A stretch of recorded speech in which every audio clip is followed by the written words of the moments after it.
HTML CSS JavaScript use කරලා responsive website එකක් හදාගන්න නිසා මම දැන් පෙන්නන්න යන්නේ. මේ තියෙන මගේ හදාගත්ත website එක. මේක අපි image වගේම logos ඒ වගේ input field එහෙම දාලා තියෙනවා. මේ වගේ drop down menu දාලා තියෙනවා. user interface එකේ.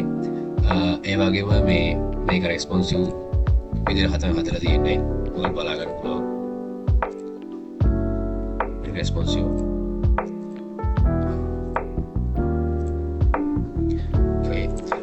දැන් already දැන් මේ register interface එක වගේම signing interface එකත් already account එකක් තියෙනවා නම් මේ විදිහට තමයි හදලා තියෙන්නේ. එතන remember me එකයි forget password option එකක් ඒ විදිහට දාලා තියෙනවා.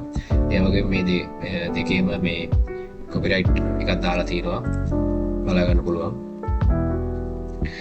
අපි යන් එතකොට දැන් මේකේ design එක හදලා තියෙන code එකට මේ තියෙන්නේ ඒ දෙකම හදලා තියෙන කෝඩ් එක. මෙතන අපි index.php එක මම පෙන්නන්නම්. තියෙන්නේ sign up box එක හදලා තියෙන විදිය, input field අරන් තියෙන විදිය, drop down menu එක, ඒ වගේම sign up button එකයි already I have signing button එකයි. මේ තියෙන්නේ signing box එක.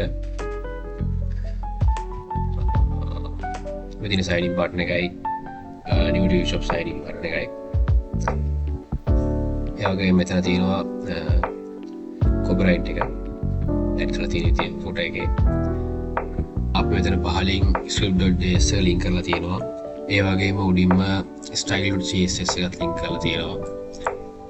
style.css පැත්තට આવොත් උඩින්ම image add කරලා තියෙන විදිය, logo add කරලා තියෙන විදිය, ඒ වගේම font add කරලා තියෙන විදිය බලා ගන්න පුළුවන්. මෙතන font එකක් තියෙනවා quicksand, ඒ වගේම honey, ඒ වගේම මෙතන pixel 14ක් වගේ size එකට add කරලා තියෙන සාමාන්‍ය විදියට.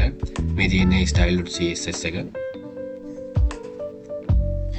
ඒ වගේම js එක code කරලා තියෙන විදිය. මෙතන change view කියලා function එකක් call කරලා තියෙනවා. ඒකෙන් තමයි sign up එකකින් interface එකයි signing interface එකයි මාරු වෙන්නේ.